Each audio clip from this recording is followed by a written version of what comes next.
Thina silokujabula ngoba iprocess yethu ikhethe abantu abatshiyeneyo kulabatsha bavela ku student movement, kulabantu abavela ku civil society, kulama labor activists, kulama media practitioners abaretireyo bebuya ke kundaba zombusazwe, kulama veterans akhethwe ngabantu abatshiyeneyo.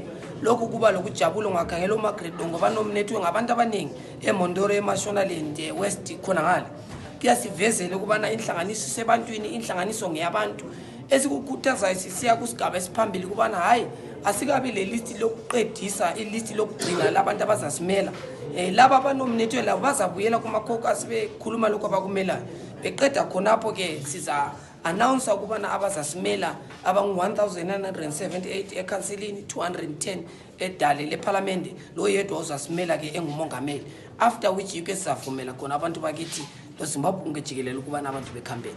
Ngokhetho lika 2018 kube lamanye ama constituencies lapho kube lama double candidates ngoba kulokukhalaza ukuthi hayi thina lapha yithi kade simele abantu kodwa kulethwe umuntu. Liza kulungisa njani ke lokho? Esiza kwenza lo nyaka ukubana silalela inkulumo zabantu ukubana abantu baveza umuntu abamfunayo. Awuvezwe ngabantu nguyozasimela. Njalo thina ilist lethu lizaveza abantu abamela inhlanganiso yethu. Umuntu lelingelo lokuyamela emela iphathi yakhe kulezanu kulendu kulabo madukule emaphathi yabo noma bengepho kwamnengi kodwa yilungelo labo lenhlanganiso yabo ethi zabila ama candidate angu 1978